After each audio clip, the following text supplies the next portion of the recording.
Have a great day, students. Today we are going to learn multiplication of a number by 5, 25 and 50. Now see the note. For 5, you just multiply the question by 10, then divide the answer part by 2. Then for 25, multiply the number by 100 and divide the answer part by 4. For 50, first you have to multiply the number with the 100, then divide the answer part by 2. So students, to remember this, see here, for 1-digit number you have to multiply by 10 and 2-digit number you have to multiply by 100. Okay, that is step 1 for each sum. And for step 2, that is really easy. 10 divided by 5 equal to 2. Okay, then 100 divided by 25 equal to 4. Okay, then for 50, 100 divided by 50 equal to 2. So these are the numbers you have to divide in that step 2. Okay, so step 1 digit means 10, 2 digit means 100. For 5 and 50 divided by 2 and for 25 divided by 4. Okay, let's go for sum. The first sum is 116 multiplied by 5. For 5, that is 1-digit number, the step 1 is multiply the question part by 10, and the step 2 is divide that answer part by 2.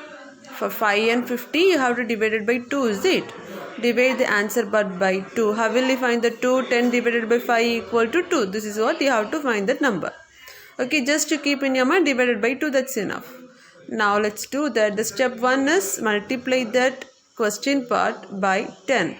So 116 multiplied by 10 equal to, yes, only 1 0 is a 0. 1 into 116, 116. Okay, so step 1 over. The step 2 is divide the answer part by 2. Okay, divide the answer part by 2. 1160 divided by 2. So just divide that aside. 1160 divided by 2. 5 2s are 10. Subtract 1. Bring down that 6. 8 2s are 16. Subtract 0 and bring down that 0. 0 2s are 0.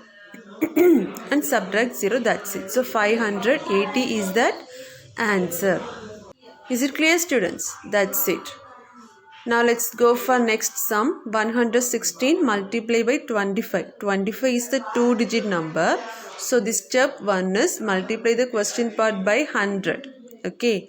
And the step 2 is divide that number by 4.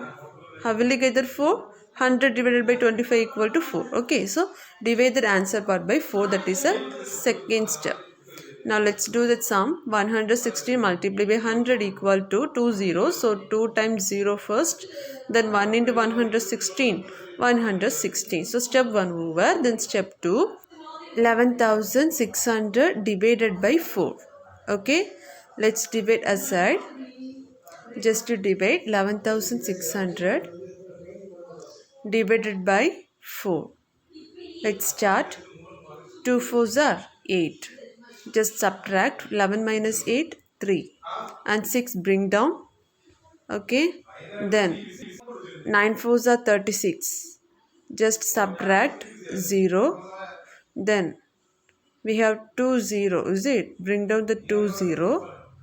So 2 0. So just mention 2 0 at top. That's enough. So 2900 is that answer. Okay, students. So second part over. Okay, so you bring down the 2 0, so you just mention 2 0 at top, that's enough. Okay, now next sum. 116 multiplied by 50. So what's the note? There is 2-digit number, so 50 is a 2-digit number. So step 1 is multiply the question part by 100. The step 2 is divide the answer part by 2.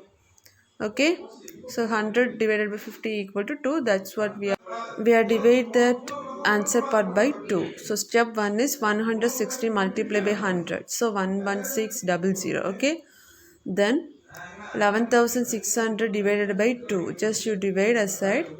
11,600 divided by 2. So 5 2s are 10, just subtract 11 minus 1, sorry 11 minus 10, 1 and 6 bring down, 8 2s are 16 and 2 times 0 is the right, just bring down 2 zeros. So the answer is 5800. That's it. This is what you have to do these sums. Okay students, I hope you all understand this concept very well, so don't get confusion. Just remember the notes for these three numbers 5, 25 and 50, and just follow that rules to complete that sums. Students, you can do normal multiplication while writing exam, but I have to explain these sums because which is in your textbook. So just do your homework by using this method. Okay, thank you. Have a great day students. Bye.